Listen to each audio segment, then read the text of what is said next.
ce soir une invitée exceptionnelle avec nous, Farida Belgoul. Bonsoir Farida, merci d'être venue à Meta TV. Vous êtes devenue un peu, on va dire, la bête noire, si j'ose dire, du gouvernement, la nouvelle affaire. On parle de l'affaire Farida Belgoul déjà, c'est-à-dire qu'en 2 jours, on vous a vu sous toutes ses formes dans les médias pour essayer de... on va dire un peu de vous faire passer pour une menteuse sur cette histoire de théorie du genre, un peu que vous essayeriez d'ameuter un peu comme ça les parents sur quelque chose de fictif, voire de fantasme qui n'existe pas. Et le gouvernement, là, fait de la pédagogie depuis 2 jours en disant non, c'est faux, cette théorie du genre, c'est une invention, cette dame limite est une mythomane, elle interprète. En fait, ce qu'ils veulent dire, en gros, c'est vous dites ça parce que vous êtes d'extrême droite et que vous êtes une proche de Soral et d'une certaine mouvance assimilée selon ces personnes-là à, on va dire, du fascisme, quoi. C'est-à-dire, voilà, c'est le raccourci le plus facile, là, aujourd'hui. On vous tamponne comme ça le mot fasciste à toutes les sauces. Alors, qu'en est-il? Qu'est-ce qui s'est passé déjà pour que... Alors, je pense que c'est parti de ce qu'on appelle les JRE, c'est-à-dire les fameuses journées de retrait d'enfants, c'est ça? Vous avez appelé, en fait, les parents à retirer leur enfant de ces programmes, c'est-à-dire à ne pas suivre ces programmes, à boycotter ces programmes, c'est ça? C'est pas exactement ça. C'est pas exactement ça. Peut expliquer un peu? Oui, excusez-moi, j'ai la voix cassée parce qu'en ce moment, je parle partout et dans toute la France, puisqu'on me réclame partout, justement, pour expliquer ce qui se passe. Ce qui montre que des choses, en effet, se passent que le gouvernement a cachées. Et c'est ce qui est intéressant avec l'initiative Journée de retrait de l'école, c'est qu'enfin le débat est ouvert sur la place publique. Je dis bien sur la place publique, dans les foyers, dans les quartiers, dans les villes et dans les campagnes, mais certainement pas dans les médias. Puisque dans les médias, on assiste, sans ma participation, à un véritable lynchage médiatique. Ça semble être désormais le fonctionnement habituel de la démocratie sous parti socialiste. Oui. Donc on ne peut pas imaginer désormais que quelqu'un qui sorte des chemins bordés de la pensée unique sous contrôle puisse envisager de vivre autre chose dès lors qu'il exposera à son point de vue que ce que je vis actuellement et que ce que vivent de plus en plus des gens qui sortent du chemin tracé comme je viens de vous le dire. Alors écoutez, vous avez évoqué plusieurs choses. On va les reprendre si vous le voulez bien les unes après les autres. Je vous demanderai d'ailleurs de les repréciser vous-même sous forme de questions précises. Mais déjà, je voulais vous remercier de m'inviter, c'est très courageux à vous, dans ce contexte où je suis devenue le diable en personne et la menteuse incarnée. Je vous remercie d'avoir eu ce courage de m'inviter. C'est vraiment, disons, remarquable. Et je vous remercie d'autant plus que de mon côté, j'ai pris la décision, en lançant cette initiative, Journée de retrait de l'école pour l'interdiction de la théorie du genre dans les classes, j'avais pris la décision de ne jamais accepter d'interview de journalistes du système, comme on peut les appeler rapidement, ou qui sont les chiens de garde actuels du pouvoir. Ouais. Alors on va me dire, mais comment allez-vous vous faire comprendre si vous ne vous adressez pas aux médias? Eh bien, je réponds tout simplement que c'est parce que je ne m'adresserai pas aux médias sous les ordres, que justement j'ai une chance de me faire comprendre. Puisque là, ils sont en train de me calomnier, de me diffamer, de faire des coupes dans les différentes vidéos que j'ai montées, notamment avec mon frère, pour qu'on me fasse dire ce que je n'ai pas dit, et qui sont les méthodes habituelles des journalistes mainstream, comme on les appelle, qui sont des méthodes qui consistent à, dès lors qu'une personne a un point de vue qui n'est pas celui du pouvoir, il s'agit de le dénigrer, de le déconsidérer, de le ridiculiser, et de manière extrêmement violente, de façon extrêmement dégradante. C'est un peu un assassinat social, un peu, parce qu'on vous jette votre nom en pâture, comme ça, des gens qui ne vous connaissent pas, Oui, mais ça ne m'inquiète pas, moi, parce que j'ai les reins solides. Je veux dire par là que j'ai une expérience de ce genre de choses, puisque je proviens d'une histoire, j'ai un parcours. Aujourd'hui, je termine ma 55e année, je vais bientôt entrer dans ma 56e année, je suis une maman, et en France, on considère que je suis une maman de famille nombreuse, je suis une enseignante, je suis une militante, Je suis présidente d'une association qui a combattu, enfin qui n'a pas combattu, qui a essayé de mettre en place des solutions pour lutter contre l'illettrisme des jeunes et en particulier ceux des quartiers populaires. Et j'en suis arrivée à proposer aujourd'hui cette alternative pour défendre l'enfance, leur pudeur et la pudeur des enfants et leur intégrité, parce que effectivement, cette pudeur et cette intégrité de l'enfance, en ce moment en France, dans les écoles, est attaquée. Alors on va dire elle est dingue. C'est pas vrai. C'est une mythomane. Elle est payée par on ne sait quelle obédience groupuscule, fasciste, qui viendrait nous l'envoyer comme un scout dans la société démocratique dans laquelle nous nous trouvons, où toute prise de parole finalement est possible. Alors moi je vais vous dire que déjà, et c'est l'une des raisons pour lesquelles je ne m'adresse pas aux journalistes du pouvoir, c'est que pendant 29 ans j'ai été boycottée véritablement, étant porteuse d'une histoire qui était qui était considérée par eux comme encore sortant de leur pensée unique et qui était encore considérée comme sortant du contrôle qu'ils voulaient en avoir, puisque en tant qu'ancien leader du mouvement Beurre des années 80, j'ai découvert dans mon parcours de militante à l'époque que les antiracistes, ceux qu'on les appelait comme cela, et qui cachaient en fait déjà le Parti Socialiste, Oui. déjà le Parti Socialiste et les gens de gauche, et les progressistes, comme ils se prénomment eux-mêmes, comme ils se désignent et se caractérisent, eh bien, j'ai découvert que ces gens qui se prétendaient les amis de l'immigration et puis les amis des quartiers populaires, eh bien, étaient effectivement sur le terrain exactement l'inverse. J'ai dû choisir au moment de l'arrivée de Convergence 84, la deuxième marche des Beurs, auquel s'étaient associés d'autres communautés comme les Antillais, les Français bien sûr, hein, ils sont quand même en situation de pouvoir dire chez eux de quoi il en retourne, des Portugais, des Asiatiques et donc des Beurs partis de Marseille. J'ai dit, en arrivant à Paris lors de ce périple qui s'était déroulé sur le territoire sous forme d'une étoile de mobilette qui convergeait vers Paris, quand on est arrivé à Paris, j'ai dit, bah, écoutez, les antiracistes, c'est pas nos amis. Donc il va falloir maintenant discuter de cela. Que se passe-t-il pour que on en soit arrivé à ce que dans le centre-ville, vous ayez des gens qui se prétendent les amis des gens pauvres, les amis des opprimés, les amis des victimes du racisme. Que se passe-t-il pour que quand ceux-ci organisent finalement des rencontres dans les banlieues, eh bien nous nous trouvons en face d'une situation où les gens de banlieue ne sont pas représentés par ces gens-là, et ces gens-là font en sorte que les gens de banlieue notamment ne puissent pas s'exprimer et aller au fond de leurs paroles en totale autonomie. C'est l'escroquerie de l'antiracisme. C'est l'escroquerie de l'antiracisme dont j'ai beaucoup parlé, donc on ne va pas revenir ici, mais je conseille quand même vivement qu'on aille voir ce que je raconte sur les années 80, parce que c'est un témoignage qui est pour l'instant le seul en son genre, il est unique, il en viendra peut-être d'autres, l'histoire nous apportera peut-être d'autres témoins qui viendront certainement confirmer ce que j'ai dit, parce que ce que j'ai dit c'est la vérité, et qui va là aussi de plus en plus montrer plus que le bout de son nez.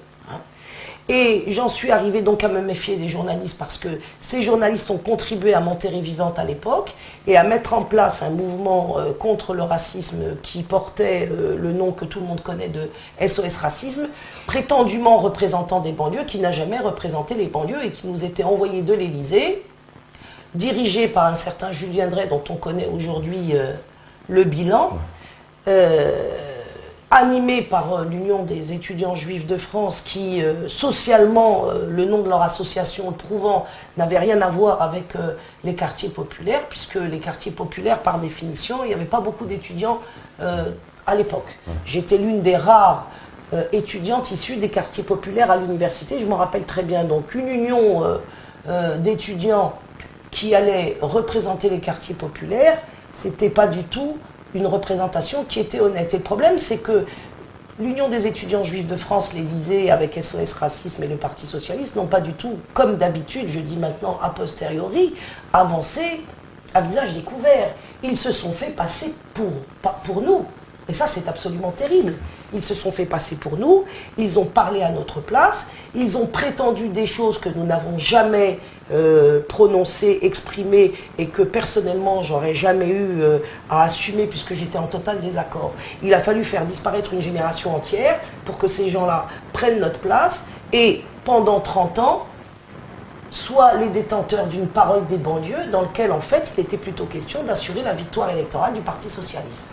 Et parmi ces gens aujourd'hui on voit tous les animateurs de l'époque, des années 80, occuper les places de pouvoir au sein de l'Élysée ou du Parti socialiste. Je n'ai qu'à nommer Harlem Désir qui en est le premier secrétaire aujourd'hui. Le premier secrétaire. Ouais. Et donc cette carrière qu'il a commencée politique, il l'a entamée par une escroquerie, par une arnaque morale dont il portera l'infamie jusqu'à sa mort, sauf si, avant son dernier souffle, il nous demande pardon, parce que je pense qu'il ferait bien de nous demander pardon, compte tenu que cette arnaque et cette escroquerie sociale et intellectuelle a eu des conséquences dramatiques dans les banlieues et dans les quartiers populaires notamment, puisque la situation sociale, intellectuelle et culturelle de ces quartiers s'est considérablement dégradée.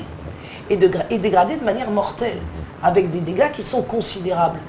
Et dans ces dégâts, l'un des phénomènes qui est venu encore toujours de la même source, c'est-à-dire de gens comme Julien Drey ou Laurence Rossignol qui prétend aujourd'hui que les enfants n'appartiennent pas à leurs parents. Ouais. Laurence Rossignol est sénatrice PS, mais elle était cofondatrice de SOS Racisme dans les années 80. Donc on retrouve toujours les mêmes. Et ces gens-là aujourd'hui, qui nous ont spoliés de notre parole à l'époque, d'autant plus qu'ils ont pris notre place en se faisant passer par nous, parce que s'ils avaient pris encore notre place en disant nous sommes ce que nous sommes et puis on vous emmerde, c'est nous qui avons le pouvoir et puis vous la fermez. Moi j'aurais respecté cela. Vous voyez, les opérations à visage découvert, je les respecte. Ce que je méprise profondément, c'est les opérations sous faux drapeau. Et donc on est encore avec la théorie du genre, avec une opération sous faux drapeau. Elle n'existe pas. La théorie du genre n'existe pas. Et la théorie du genre n'existe pas, on se retrouve dans une... n'existant pas, on se retrouve dans une situation absolument extraordinaire, c'est que subitement une folle, extrémiste de droite, pétainiste il paraît aussi. Ouais, j'ai vu le négationniste, ça m'a négationniste. Conduit la France dans une situation extraordinaire, puisqu'elle leur dit, écoutez, parents, pères et mères, retirez vos enfants de l'école parce qu'ils sont en danger, la théorie du genre va les briser mentalement, moralement, et va briser leur identité profonde. Et cette identité profonde qui est aussi basée sur l'identité sexuelle va être une blessure qui sera montée de toutes pièces en classe, tandis que les parents travailleront, les enfants seront formatés, rééduqués dans une direction le plus souvent contraire à tous les principes de la famille dont ils proviennent. Et c'est là où on va tomber sur la déclaration de Vincent Peillon qui dit qu'il est question maintenant de manière prioritaire à l'école de briser les déterminismes familiaux notamment, de remettre en cause ces déterminismes familiaux, de les remettre en cause de manière sournoise, ça c'est moi qui le dis, c'est pas lui, dans la mesure où les programmes vont insidieusement, sournoisement proférer des idées qui vont petit à petit insinuer à l'enfant des doutes sur son identité sexuelle et sur son orientation sexuelle. Et là, on arrive à la lettre de M. Peillon de janvier 2013, qui, s'adressant aux recteurs et aux rectrices, leur dit « C'est l'objectif prioritaire de l'éducation nationale aujourd'hui, que d'inciter les enfants, les adolescents, à s'interroger ou à les questionner sur leur orientation sexuelle et leur identité sexuelle. » Et là, c'est grave parce que la mère et le père de famille, le matin, quand il envoie son gamin à l'école ou son ado à l'école, il se dit, bon, il va à l'école pour apprendre des savoirs. On va lui transmettre des savoirs. Eh bien non, on ne fera pas que cela. D'autant moins, je dirais, ou d'autant plus, qu'on transmet de moins en moins de savoirs à l'école, puisque le taux d'échec scolaire en France dépasse toutes les prospectives et les prévisions les plus pessimistes. On atteint des taux d'illettrisme à l'école aujourd'hui, on lit de moins en moins bien. Fabriqués depuis les années 80 et qui sont complètement délirants. C'est la raison pour laquelle, bon, moi, dans les années 2008, j'avais lancé le RAID en disant, et en sonnant la tirette d'alarme, la sonnette d'alarme, en disant, voilà, vous avez 200 000, à l'époque je disais 150 000, mais depuis ça s'est augmenté. Et puis c'était que le chiffre officiel, en vérité, c'était beaucoup plus. On avait 150 000 adolescents qui étaient dégagés du système scolaire. Tous les ans à la rentrée, faute d'avoir atteint un niveau scolaire qui leur permettait de poursuivre des études ou même d'aller effectivement sur le marché du travail, où il n'y a pas de travail d'ailleurs, pour essayer de commencer à construire leur vie. Donc l'école devient très souvent sous la houlette d'un ministre socialiste, mais pas uniquement. L'UMP aussi a un bilan désastreux dans ce domaine. L'école devient un lieu où on ne se construit pas, mais où on déconstruit des choses. Et maintenant, M. Payon, il nous propose de déconstruire les stéréotypes. Alors, les stéréotypes, pour un parent lambda dans un quartier populaire, ou même au sein d'une classe moyenne, on se demande bien ce que c'est que cette bête. Eh bien, un stéréotype, c'est quelque chose qui, à nous paraît complètement, naturel, parce que je vais simplifier ce qui complexifie à dessein pour que personne ne s'y retrouve. Un stéréotype, c'est de penser, par exemple, qu'une fille qui joue à la poupée et un garçon qui joue avec un camion sont atteints de la maladie des stéréotypes. Et l'école va les convaincre doucement, avec le sourire, va les conduire à penser qu'ils pourraient jouer avec un camion en étant une fille et à la poupée en étant un garçon. Et ça paraît n'être rien. Mais il va y avoir une espèce de harcèlement régulier, une répétition d'activités pour que justement le doute s'insinue quant à l'identité sexuelle de l'élève et du jeune, et que des activités, des animations avec des intervenants extérieurs en provenance du lobby LGBT qui sont déjà rentrés dans les textes et qu'on a vu dans les journaux télévisés en présence de Najat Vallaud-Belkacem, qui animait dans des classes de CM2 des, par exemple, projections de films où on voyait des... On a les images, on va les diffuser tout à l'heure. Voilà, le fameux baiser de la Lune, c'est pas moi qui l'ai montré à la télévision, c'est je sais plus quelle chaîne. En tout cas, on a bien vu le porte-parole du gouvernement en présence d'un militant du lobby LGBT, de 1 ou 2 d'ailleurs, dans une classe de CM2, c'est donc du primaire, le CM2, je pense que les enfants ont 10 ans, qui faisait une animation autour d'un film qui était un dessin animé, qui s'intitulait Le baiser de la Lune, qui racontait les amours homosexuels de 2 poissons, et le militant LGBT homosexuel expliquait aux enfants en classe, en présence du porte-parole de l'Élysée, du gouvernement, que un mariage homosexuel, quand les enfants disaient que ça leur posait peut-être un petit peu problème, ben non, c'est bien. Mais l'enfant n'a pas, à mon avis, à être soumis à ce type de confrontation. Je ne pense même pas qu'il ait besoin, à cet âge-là déjà, d'être soumis en classe à des questions de sexualité. Ça me paraît plus que précoce. À des questions d'homosexualité a fortiori, ce n'est pas parce qu'ils ont fait passer par force le mariage homosexuel que les enfants à partir de 4 ans doivent en être le témoin et, je dirais, les arbitres enthousiastes entre eux et leurs parents qui pouvaient être contre l'adoption de cette loi. Donc l'éducation nationale outrepasse complètement sa mission.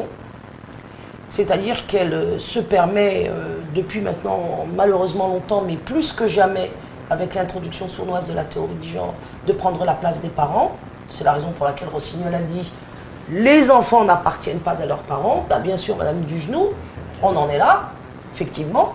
Ils n'appartiennent plus à leurs parents puisque vous vous permettez à l'école de leur parler de choses qui ne concernent que le domaine familial, dans lequel le père et la mère devraient jouer un rôle fondamental et strictement privé. Et nous en sommes maintenant à dégrader l'espace de la famille. Je dis dégrader pourquoi? Parce qu'il n'est plus respecté. Parce qu'il se trouve en opposition avec un milieu scolaire qui se prétend supérieur au milieu familial, à diffuser des références qu'il considère depuis l'école comme supérieures aux références familiales. Moi, je suis désolée, l'école n'a pas à jouer ce rôle dans une civilisation saine.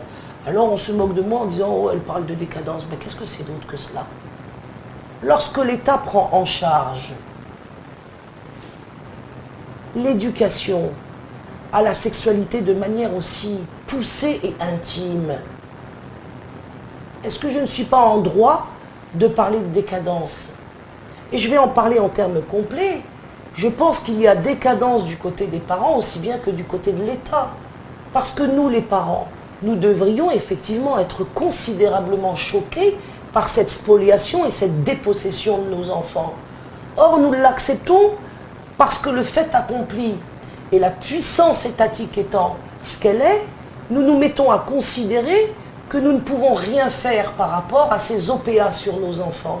Et là, je dis qu'il s'agit d'une décadence de l'autorité paternelle et de l'autorité maternelle. Décadence de l'État aussi, lorsque celui-ci s'immisce de manière extrêmement intrusive et abusive sur des questions qui, en aucun cas, ne doivent relever de la puissance publique. Parce que, alors, je suis en droit non seulement de parler en effet de décadence, mais aussi de totalitarisme. Quand on vient me dire que je suis une fasciste, je voudrais que certains qui m'accusent aillent se regarder tout de suite immédiatement dans la glace, et puis ils pourraient peut-être en eux effectivement reconnaître les tares qu'aujourd'hui on m'accrédite. Alors par exemple ici, et je reviens maintenant à la théorie du genre, on me dit que en effet elle n'existe pas et qu'elle n'est pas dangereuse. Moi je dis qu'elle est dangereuse et je ne suis pas la seule à le dire. Des magistrats comme Patrice André l'ont démontré, des hommes d'église comme Arnaud Dumouche l'ont montré, des femmes intellectuelles comme Elisabeth Montfort l'ont également démontré, et je dois dire, moi qui suis musulmane, que sur cette question de la théorie du genre, j'ai été formée par des catholiques. Et on veut nous dire que les JRE sont un mouvement d'intégristes islamiques. Alliés aux catholiques intégristes. Alliés aux catholiques intégristes. Alors écoutez, si aujourd'hui, prendre position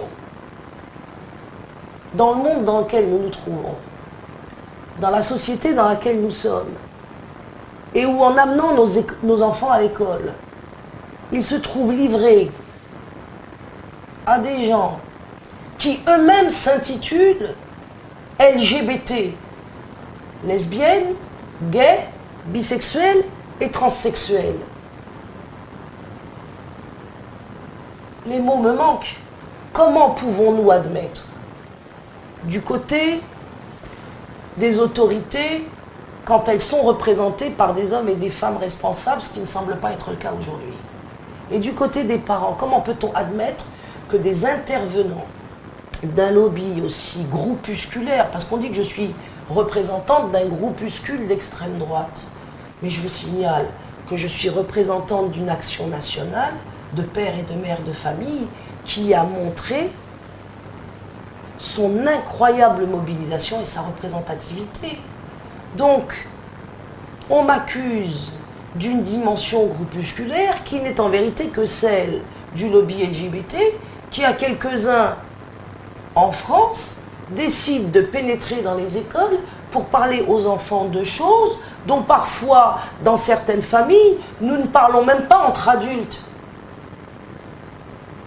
Je ne sais pas si vous suivez ce que je veux dire. Il y a dans de nombreuses familles en France, et pas seulement chez les catholiques et les musulmans, chez les athées aussi, il y a de la pudeur. La pudeur est encore quelque chose qui est vécu dans les familles de France et qui est partagé à 100% par tous les enfants de manière instinctive. Je suis enseignante, j'ai eu des enfants, je me suis toute ma vie occupée en tant que fille aînée d'une famille nombreuse d'enfants de toutes les races, de toutes les classes sociales et de toutes les religions, et un enfant a naturellement de la pudeur.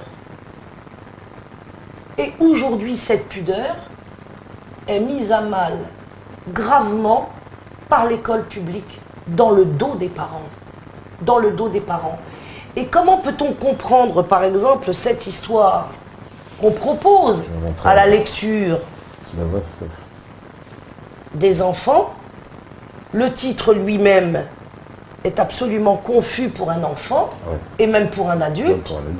parce que franchement, il s'agit de raconter l'histoire d'un petit garçon qui était une petite fille. Est-ce que ce n'est pas la théorie du genre? Ceci. Et je vous cacherai les illustrations qui se trouvent à l'intérieur, car elles sont extrêmement éprouvantes pour un parent. Parce que par exemple, et vous allez en trouver par exemple ici la D'accord. preuve, vous avez le petit garçon ou la petite fille, parce qu'on ne sait plus très bien ce qu'elle est, qui se retrouve tout nu à la hauteur du sexe d'un gros monsieur, et qui, de loin au moins et de près également, semble représenter tout de même la fellation d'un enfant à un adulte. Ah ouais. C'est choquant que ça soit pour les enfants, ça, c'est clair.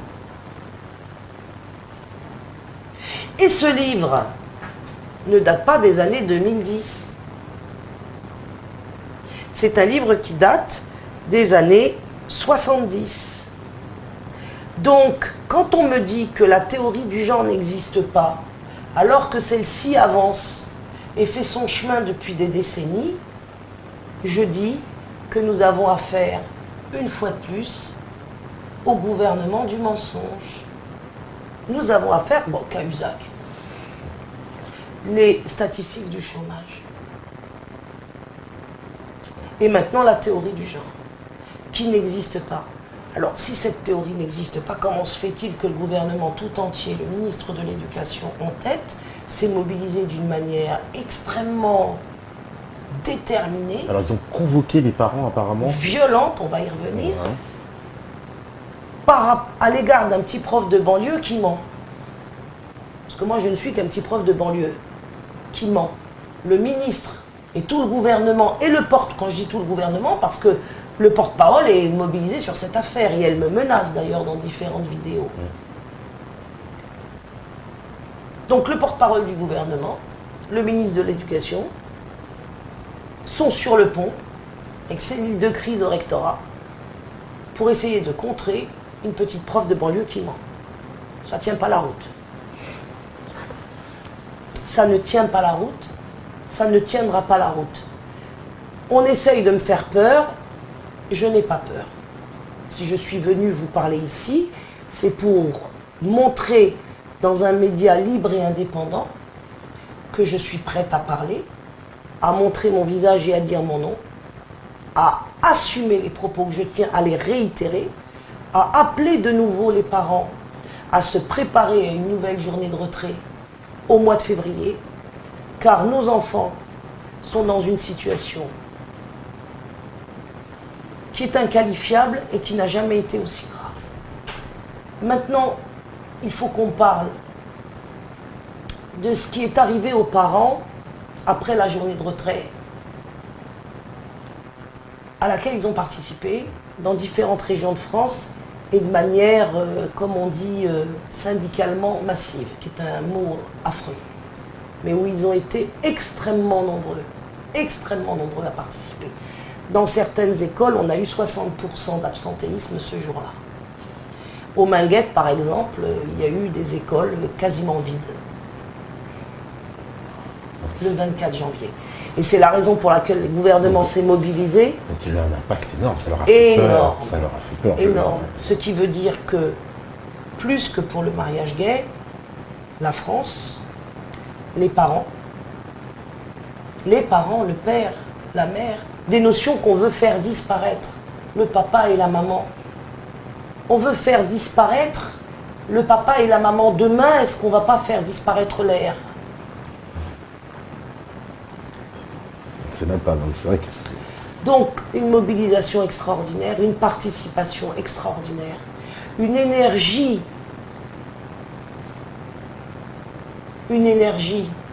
extraordinaire qui s'est mobilisée pour sauver les enfants. Et c'est la raison pour laquelle le gouvernement s'est mis à devenir fou, parce que là, je pense qu'ils ont pété les plombs, aussi bien Belkacem que Pénon. Là, je pense que, encore une fois, on a la preuve d'être conduit par le gouvernement vers des ornières desquelles on ne se relèvera que si le peuple décide effectivement de reprendre le contrôle de sa vie. Et reprendre le contrôle de sa vie, c'est reprendre le contrôle de ses enfants. Parce qu'on n'a pas d'existence, nous les parents, si on a perdu nos enfants.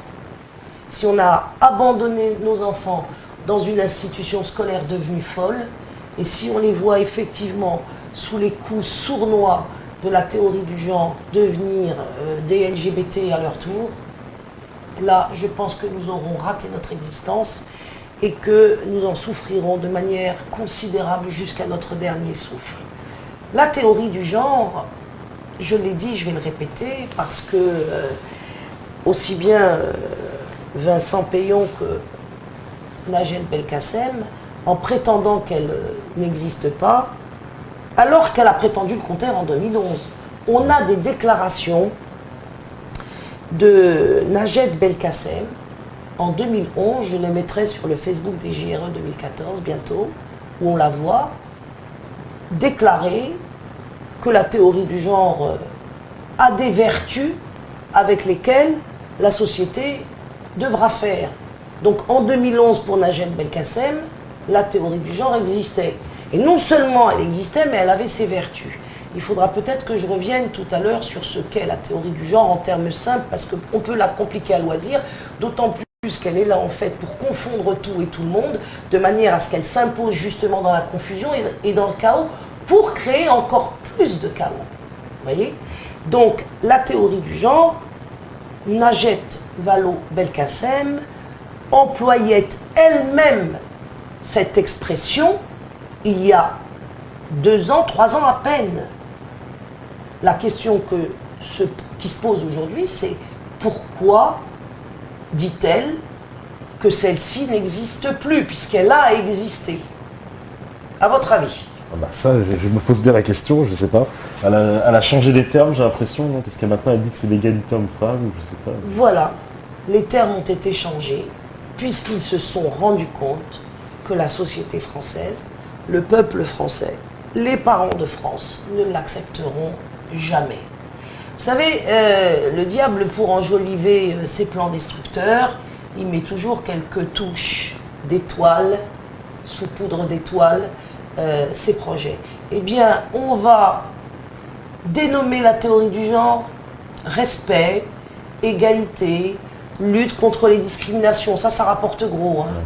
On met la théorie du genre derrière la lutte contre les discriminations homophobes en particulier, et on associe immédiatement aux discriminations homophobes les discriminations raciales. Comme ça, on va faire taire tout le monde, parce qu'on n'est pas homophobe, on n'est pas raciste. Et on y met effectivement la question raciale pour que la question de l'homophobie puisse effectivement passer la porte le plus rapidement possible.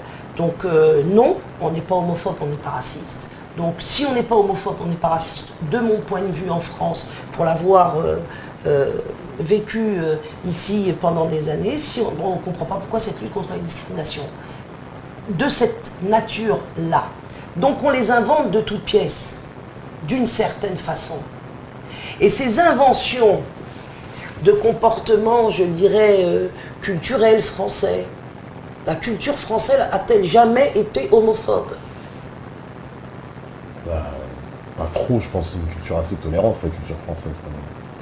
Le mot de tolérance convient bien, mais moi je pense même qu'on peut dire que la culture française a été souvent portée par des homosexuels, représentée par des homosexuels.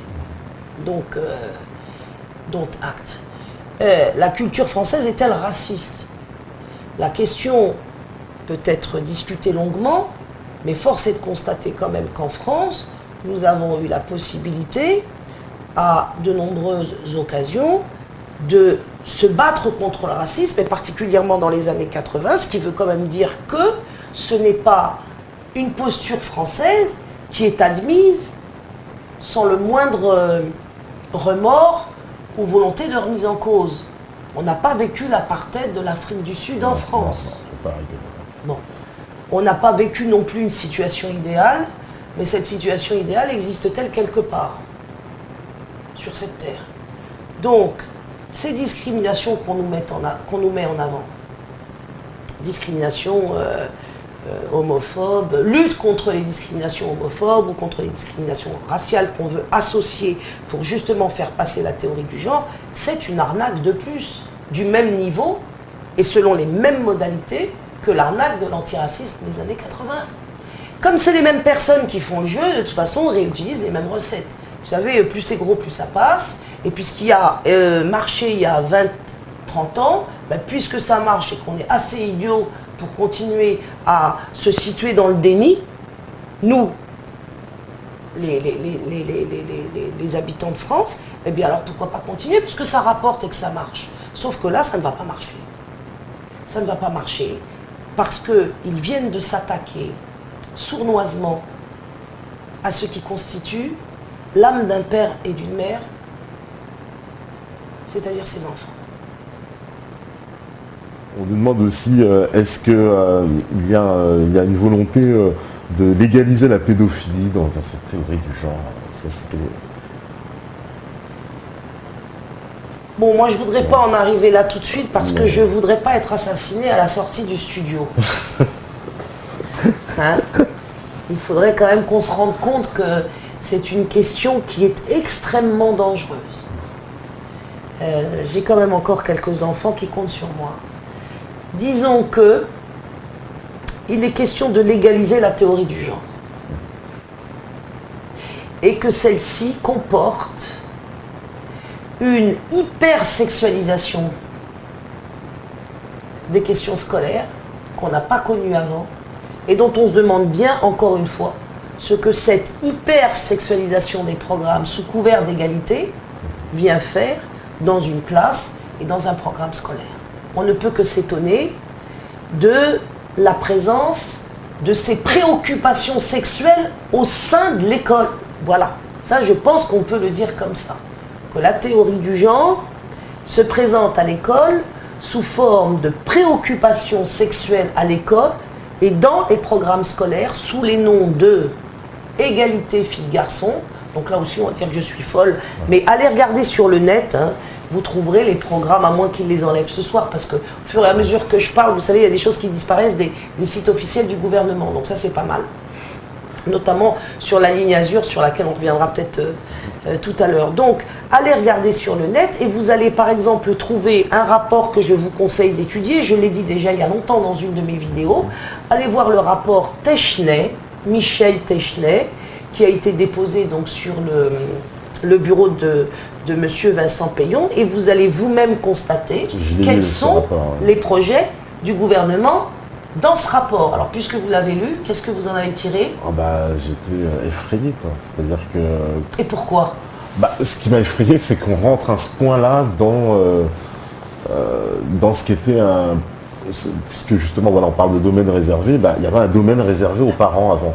Et là, j'ai l'impression que l'État va pénétrer ses limites. On va pas vous demander de porter des slips ou des caleçons et la longueur du machin. Et on veut tout contrôler, tout. Et on enlève, effectivement, tout à l'heure, vous parliez des parents qui se sentent dépouillés. Là, dans ce rapport, on sent qu'on veut dépouiller le reste de ce que pouvaient encore influer les parents sur leur enfant. En tout cas, là, il n'y a plus rien, quoi. L'État doit absolument formater de A à Z. Je vais peut-être aller loin, mais pour moi, c'est une espèce d'eugénisme mental, enfin, qui est en train de se mettre en place, où ils vont formater comme ça, on croirait le meilleur des mondes, quoi, on formate comme ça les élèves, un espèce d'homme nouveau. Ça rappelle, ceux qui aiment bien, ils aiment bien les périodes sombres, parler de retour aux périodes sombres. Moi, quand je lis ce rapport, je me dis, on arrive dans une période sombre. Extrêmement sombre. Donc il faut prendre connaissance du rapport Technay, qui est un rapport absolument officiel, et sur lequel se base Vincent Payon aujourd'hui pour mener sa politique d'ABCD de l'égalité. D'accord? Il y a aussi un rapport qui est très important, puisqu'il est... conçu par un syndicat enseignant, le SNIPP, SNUP, etc. Et dans ce rapport, vous allez vous rendre compte qu'il ne s'agit pas seulement d'un projet, mais que des expérimentations sont déjà en cours. Dans 10 académies d'ailleurs, dont on peut retrouver les noms toujours dans le site du gouvernement, vous verrez qu'il y a par exemple l'Académie de Créteil, Bordeaux, etc., je ne les connais pas toutes par cœur, où des expérimentations sont menées dans le cadre de l'opération ABCD de l'égalité, où on va trouver des institutrices qui, par exemple, vont organiser des défilés. Enfin, une institutrice en témoigne, qui s'est donc dirigée dans ce travail dans une classe, où elle a habillé des filles en garçons et des garçons en filles, et les a fait défiler. Et vous trouverez toutes sortes de séances organisées, écrites, noir sur blanc, dans le rapport du syndicat enseignant. On mettra, si on le peut, les coordonnées, si vous le voulez bien, de ce rapport, pour que vous alliez voir par vous-même, en effet, que Madame Farida Belgoul ne ment peut-être pas autant que ceux qui l'accusent, voire pas du tout. Alors, qu'est-ce qu'ils nous disent sur le chat? Parce qu'il y a pas mal de questions. Alors, par exemple, il y a Victor Dundoum qui dit « Bonsoir Madame Belgoul, j'aimerais faire un petit constat et vous poser une question. Je crois que sur cette théorie du genre, le pouvoir, UMPS, indifféremment, sachant le peuple réticent par avance à très petits pas. Schématiquement, ils testent l'opinion, puis imposent leurs mesures à petits pas. Dites-moi, est-ce que vous êtes du même avis et est-ce que dans cette affaire, il n'y a pas il demande des convergences d'intérêts. Alors, il dit une fraction antichrétienne, souvent judéo-sioniste, PS contre la famille, une fraction ultralibérale qui veut marchandiser le corps des gens, des lobbies ultra-minoritaires et souvent déviants, etc. Et bon, il est désolé que la question soit un peu longue, c'est Victor Dundoum. Non, mais ce que je retiens de cette question, c'est qu'elle accuse d'autres que nous-mêmes. Bon. Moi, je suis venue ici aussi pour qu'on s'accuse soi-même, c'est-à-dire qu'on fasse notre remise en cause.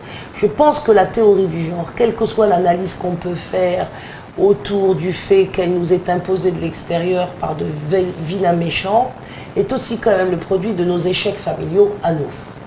C'est-à-dire que, d'une certaine façon, et d'une façon certaine même, la théorie du genre est la manifestation de nos propres péchés, entre guillemets.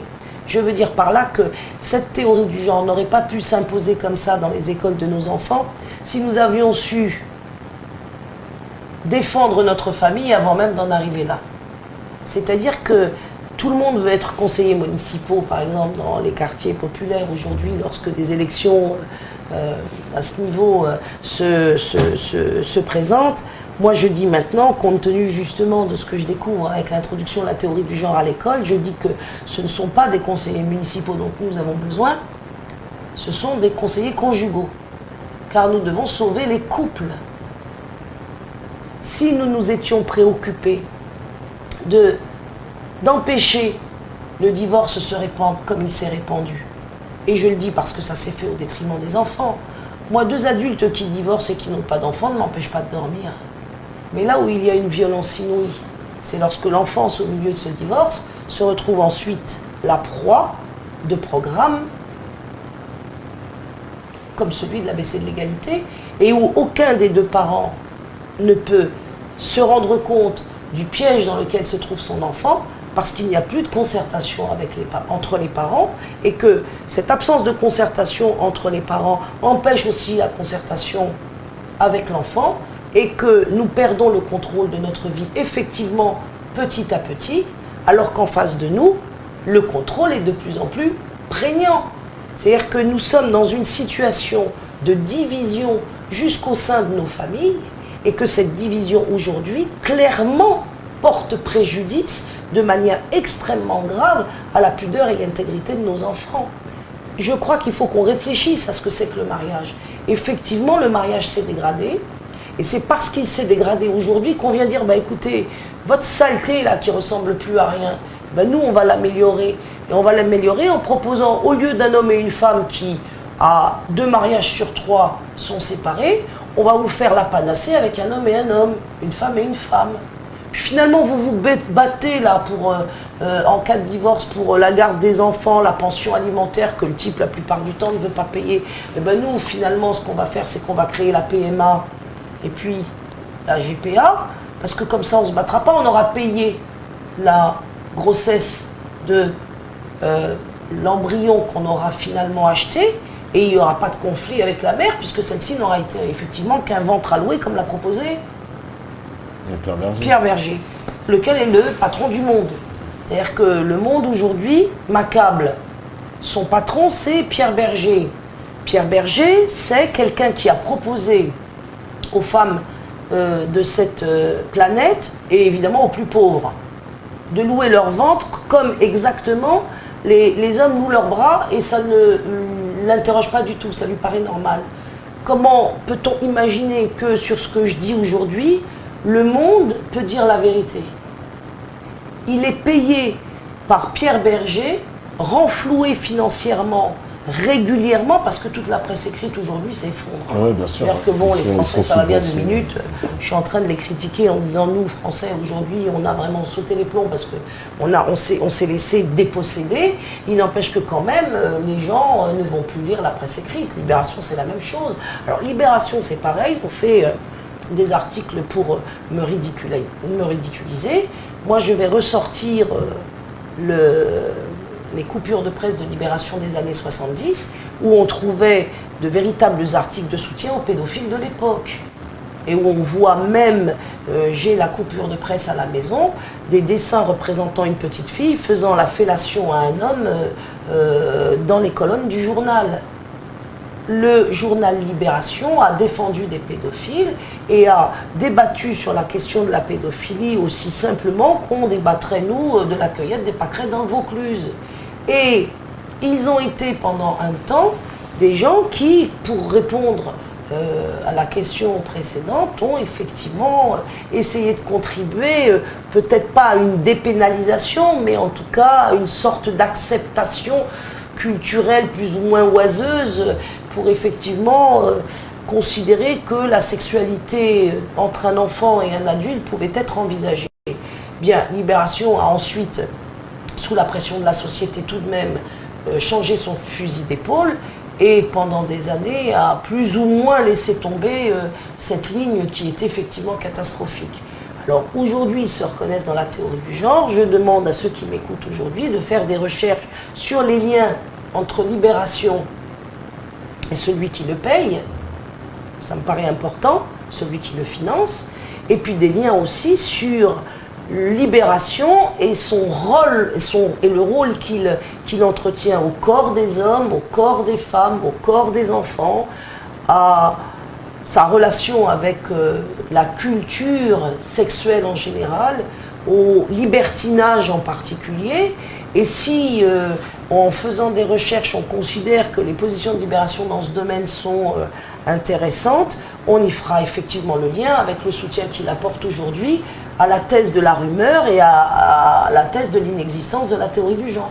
Ah, mais alors on nous dit par exemple, il y a Timout, je suis pion et dans mon collège, 3 policiers sont venus lui demander s'il y avait eu des parents qui avaient refusé d'envoyer leurs enfants à cause de la théorie du genre. Est-ce que vous pouvez le redire, parce que vous avez été vite. Alors, je suis pion et dans mon collège, 3 policiers sont venus nous demander s'il y avait des parents qui avaient refusé d'envoyer leurs enfants à cause de la théorie du genre, c'est-à-dire qui avaient participé à cette JRE, quoi. C'est un pion de collège qui nous dit que la police est venue enquêter, quoi, carrément.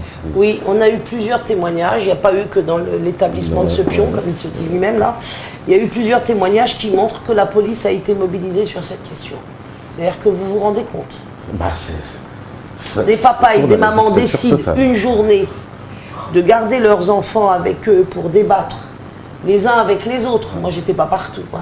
Et de faire des recherches, notamment sur le net, et de se rencontrer, voire, pour essayer de déterminer le vrai du faux et d'essayer de comprendre cette question du genre dans les programmes dits de l'égalité dans les écoles en ce moment. Et la réponse de l'institution a été de leur envoyer la police.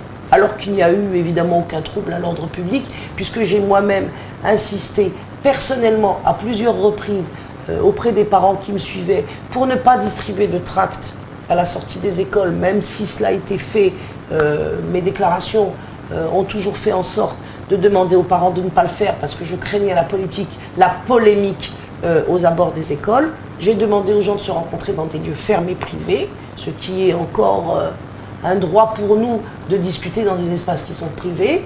J'ai fait en sorte qu'aucune manifestation n'ait lieu sur la voie publique, etc. Et malgré ça, on nous a envoyé la police. On nous a envoyé la police le jour de notre rassemblement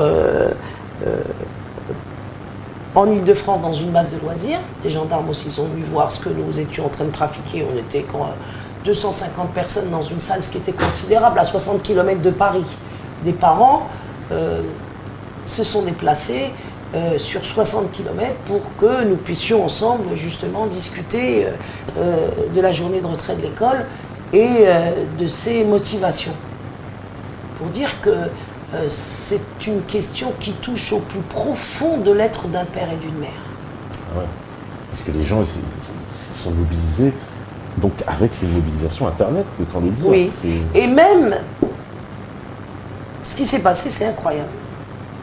C'est absolument incroyable parce que, en fait, nous avons lancé sur Internet l'appel à la JRE et de manière extrêmement miraculeuse, ça s'est relayé par SMS.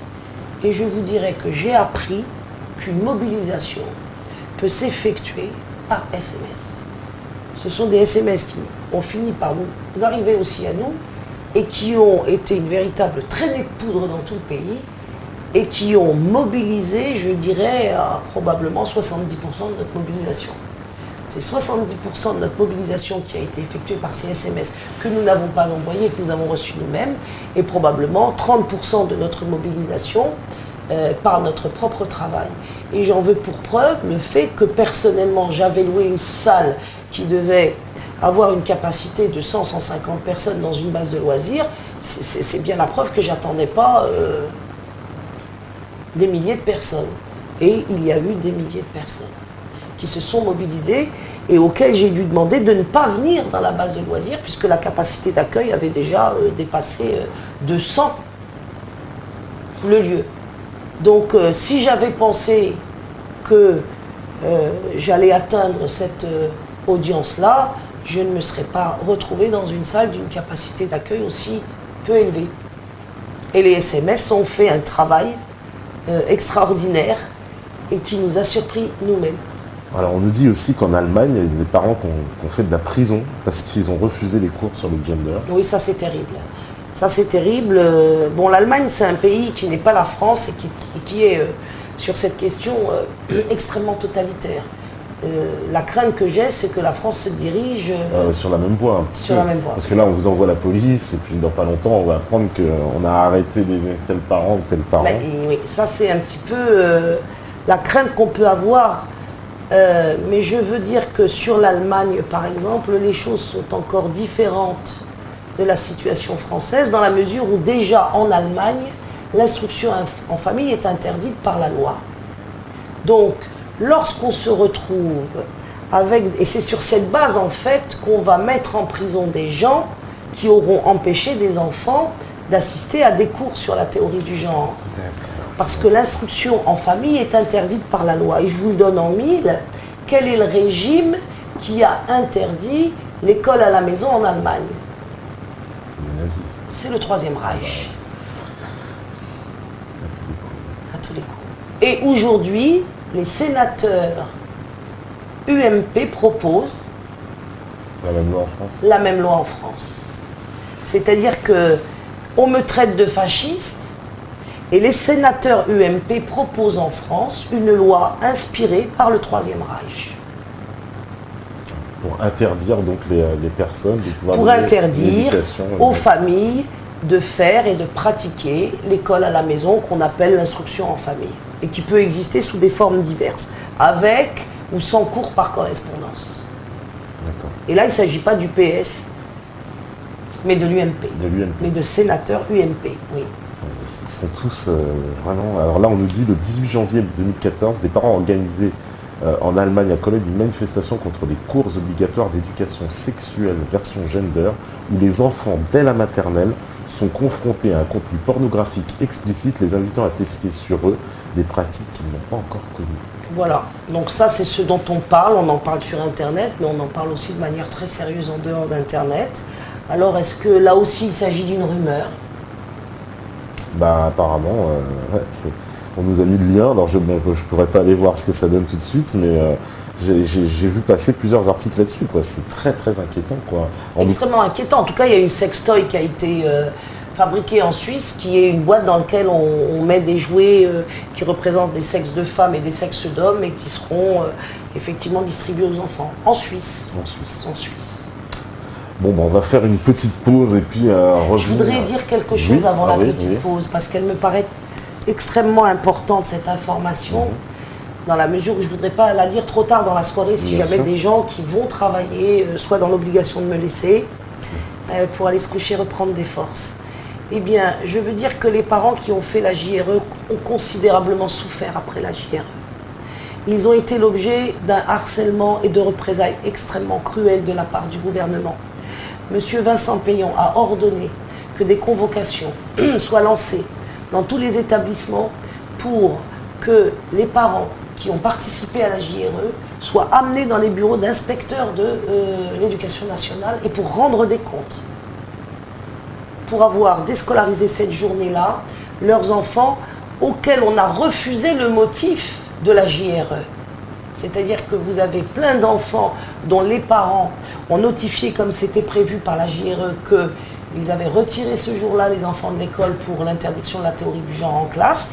Eh bien, ces motifs ont systématiquement été rejetés par les agents fonctionnaires qui les ont reçus dans les cahiers de liaison.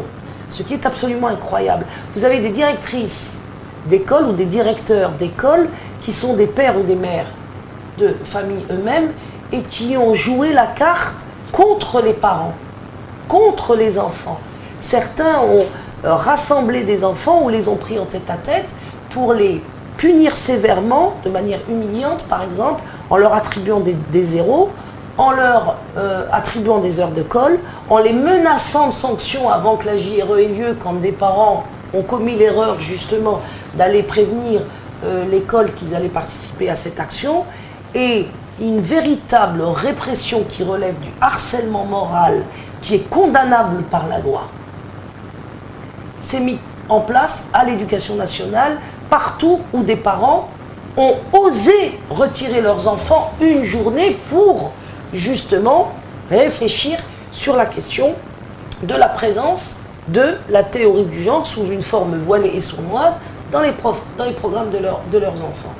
Et on a vu s'abattre sur les quartiers populaires en particulier, parce que ce sont ceux-ci, au cours de cette première journée, qui se sont considérablement mobilisés, et en particulier en effet des musulmans. C'est pour ça qu'on dit, en même temps qu'on est nazi et fasciste, on est aussi des salafistes. Bien, mais il n'y a pas eu que des musulmans qui se sont mobilisés. Aujourd'hui, je ne reçois pas seulement le soutien des musulmans, nous en reparlerons tout à l'heure après la pause. Et je voudrais que les Français se rendent compte que pendant que nous parlons aujourd'hui, des mères pleurent en France parce qu'elles ont été réprimées par l'institution scolaire pour avoir osé poser la question de la théorie du genre à l'école.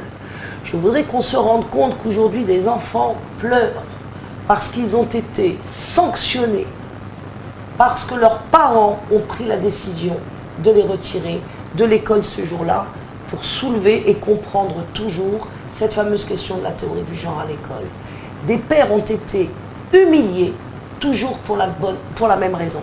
Des cahiers de liaison, je le répète, ont été retirés. Des zéros ont été attribués. Des cols ont été distribués. Des rétentions de personnes dans des salles ont été effectuées. On a vraiment mis le paquet du côté du gouvernement et on a trouvé les agents fonctionnaires de l'éducation nationale pour faire le travail. Parce que n'oubliez pas que je suis une enseignante moi-même. Alors vous vous rendez compte de la différence qui existe entre l'enseignante que je suis titulaire de l'éducation nationale et cette directrice ou cette institutrice qui s'est précipitée sur des mères fragiles socialement parlant ou des enfants pour faire le sale boulot de Payon. Est-ce qu'on peut me comparer à ces gens-là? Est-ce qu'on peut me comparer à ces gens-là? Est-ce qu'on peut penser que ces gens-là valent mieux que moi?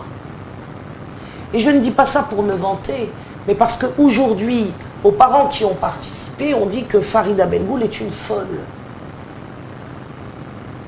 Et la directrice qui a opprimé votre femme, ou votre mari, ou votre enfant, pour avoir osé déscolariser une journée sur cette question essentielle de la théorie du genre, elle est parfaitement saine et normale. Après la pause.